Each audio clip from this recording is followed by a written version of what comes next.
ಪಾಕಿಸ್ತಾನದ field marshal awesome Munir ಪಾಕಿಸ್ತಾನದ ಅಧ್ಯಕ್ಷರಾಗುವುದಕ್ಕೆ ಆಶೆ ಪಟ್ಟಿದ್ದಾರಂತೆ, ಬಯಕೆ ಇದೆಯಂತೆ, ತಯಾರಿ ಮಾಡುತ್ತಿದ್ದಾರಂತೆ.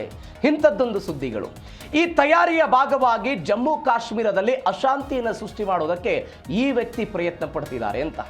ಎರಡು ವ್ಯತ್ಯಾಸಗಳನ್ನು ಗಮನಿಸಿ.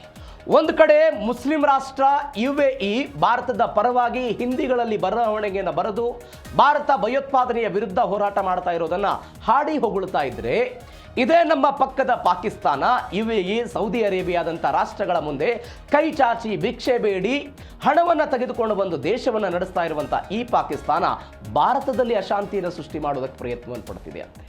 ಯಾವುದರ ಮುಖಾಂತರ ಒನ್ಸ್ ಅಗೇನ್ ಜಮ್ಮು ಮತ್ತು ಕಾಶ್ಮೀರದ ವಿಚಾರವನ್ನು ಮುನ್ನೆಲೆಗೆ ತೆಗೆದುಕೊಂಡು ಬಂದು ಅದನ್ನು ಅಂತಾರಾಷ್ಟ್ರೀಯ ಸುದ್ದಿಯನ್ನಾಗಿ ಮಾಡುವ ಮುಖಾಂತರ ಅಲ್ಲಿ ಅಮೆರಿಕದ ಇಂಟರ್ಫಿಯರ್ ಅನ್ನು ತೆಗೆದುಕೊಂಡು ಬಂದು ಡೊನಾಲ್ಡ್ ಟ್ರಂಪ್ ಅವರ ಇಂಟರ್ಫಿಯರ್ ಅನ್ನು ಮಾಡಿಕೊಂಡ ಮುಖಾಂತರ ಮುನೀರ್ ಅಧ್ಯಕ್ಷನಾಗೋದಕ್ಕೆ ಬಯಸ್ತಾ ಇದ್ದಾನಂತೆ. How it is possible? ಇಂಥದ್ದೊಂದು ವರದಿಗಳು ಇದೀಗ ಭಾರತದಲ್ಲಿ ಚರ್ಚೆ ಆಗ್ತಾ ಇದೆ. ಆಸಿಮ್ ಮುನೀರ್ ಈ ಆಪರೇಷನ್ ಸಿಂಧೂರ್ ಆಯ್ತಲ್ಲ, ಆ ಸಮಯದಲ್ಲಿ ಆತನನ್ನ ಪದೋನ್ನತಿ ಮಾಡಲಾಗಿತ್ತು. ಆ ವ್ಯಕ್ತಿ ಪದೋನ್ನತಿ ಹೊಂದಿದ ನಂತರ ಪ್ರಜಾಪ್ರಭುತ್ವದ ಸರ್ಕಾರ ಮತ್ತು ಸೇನೆಯ ನಡುವೆ ಯಾವ ರೀತಿಯ ಕಂದಕಗಳು ಸೃಷ್ಟಿಯಾಗಿದೆಯನ್ನ ಸ್ವತಃ ಪಾಕಿಸ್ತಾನದ ಮಾಜಿ ಸಚಿವರು ಹೇಳ್ತಾ ಇದ್ದಾರೆ.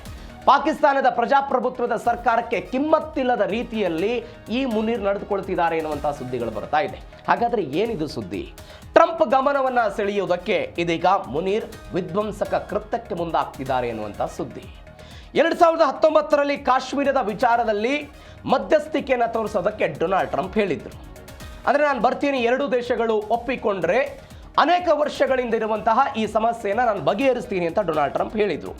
ಇದೀಗ ಈ ಸಂಘರ್ಷವನ್ನು ಮತ್ತೆ ಸೃಷ್ಟಿ ಮಾಡಿದರೆ ಟ್ರಂಪ್ ಬರಬಹುದು ಎನ್ನುವಂಥ ಲೆಕ್ಕಾಚಾರ ಇದೆ. ಇದನ್ನು ಅಂತಾರಾಷ್ಟ್ರೀಯ ವಿಚಾರದಲ್ಲಿ ತರಬೇಕು ಅನ್ನುವಂತಹ ಪ್ರಯತ್ನವನ್ನು ಡೊನಾಲ್ಡ್ ಟ್ರಂಪ್ ಮಾಡ್ತಾ ಇದ್ದಾರೆ. ಡೊನಾಲ್ಡ್ ಟ್ರಂಪ್ ಅವತ್ತು ಹೇಳಿದ್ರು, ಮಧ್ಯಸ್ಥಿಕೆ ವಹಿಸೋದಕ್ಕೆ ನಾನು ಸಿದ್ಧ ಇದ್ದೀನಿ, ಉಭಯ ದೇಶಗಳು ಒಪ್ಪಿದರೆ ನಾವು ಮಾತುಕತೆಯನ್ನು ಮಾಡ್ತೀವಿ ಅಂತ.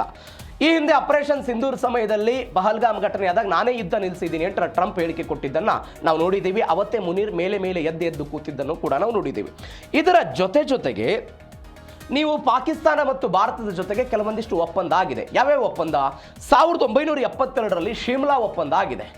ಈ ಶಿಮ್ಲಾ ಒಪ್ಪಂದದ ಪ್ರಕಾರ ಯಾವುದೇ ಕಾರಣಕ್ಕೂ ಜಮ್ಮು ಮತ್ತು ಕಾಶ್ಮೀರದ ವಿಚಾರದಲ್ಲಿ ಮೂರನೇ ವ್ಯಕ್ತಿ ಅಥವಾ ಮೂರನೇ ದೇಶ ಇದರಲ್ಲಿ ಭಾಗಿಯಾಗುವಂತಿಲ್ಲ.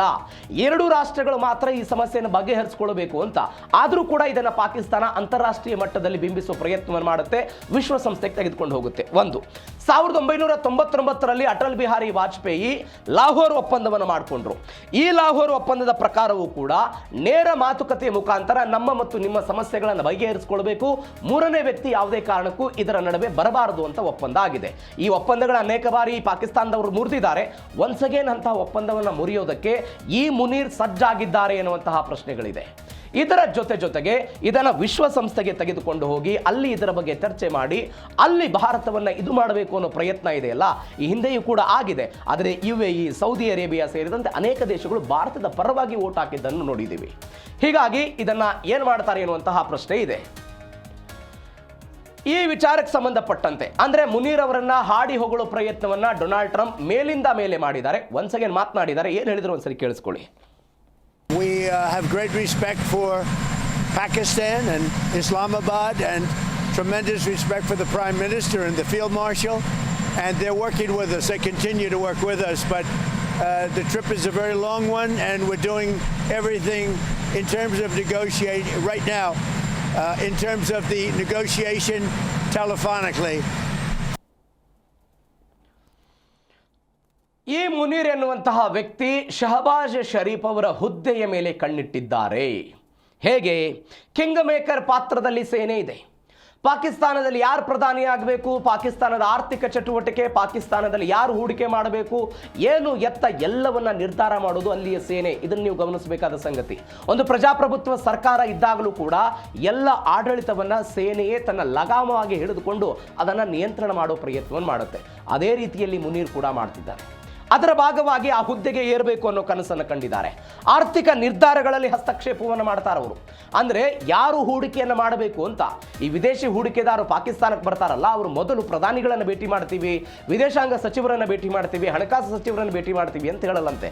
ಅದರ ಬದಲಾಗಿ ಸೇನಾ ಮುಖ್ಯಸ್ಥರನ್ನ ನಾವು ಭೇಟಿ ಮಾಡಬೇಕು ಅನ್ನುವಂತಹ ನಿಟ್ಟಿನಲ್ಲಿ ಅವರೆಲ್ಲ ಚರ್ಚೆಗಳನ್ನು ಮಾಡ್ತಾರಂತೆ. ಅದರ ಭಾಗವಾಗಿ ಈ ಹಿಂದೆಯೂ ಕೂಡ ಅನೇಕ ಬಾರಿ ಇಂತಹದ್ದೊಂದು ಘಟನೆಗಳಾಗಿದೆ.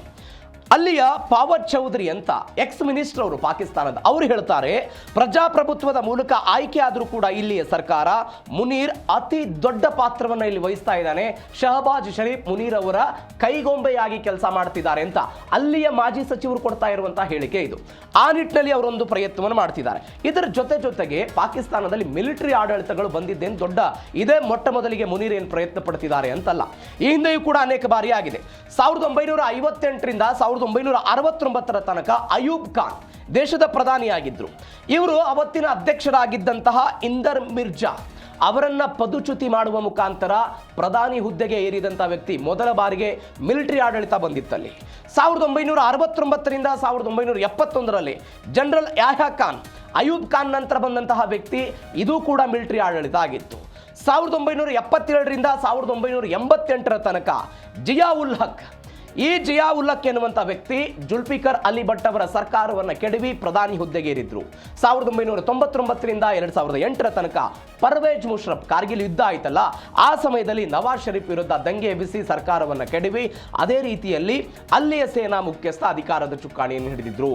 ಒನ್ಸ್ ಅಗೇನ್ ಮುನೀರ್ ಶಹಬಾಜ್ ಶರೀಫ್ ರವರನ್ನ ಸೈಡ್ ಲೈನ್ ಮಾಡುವ ಮುಖಾಂತರ ಆ ಹುದ್ದೆಗೆ ಏರುವ ಪ್ರಯತ್ನವನ್ನು ಮಾಡ್ತಿದ್ದಾರೆ ಎನ್ನುವಂತಹ ಚರ್ಚೆಗಳು ಬರ್ತಾ ಇದೆ.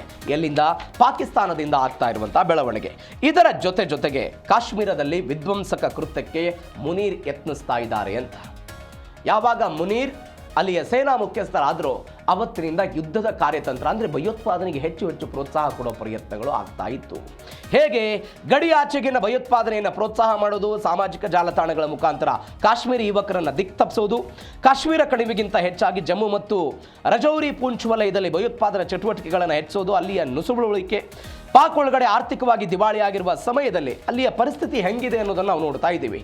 ಯಾಕಂದರೆ ಅಲ್ಲಿಯ ಪರಿಸ್ಥಿತಿಗಳು ಆರ್ಥಿಕವಾಗಿ ದಿಕ್ಕೆಟ್ಟು ಹೋಗಿದ್ದಾರೆ.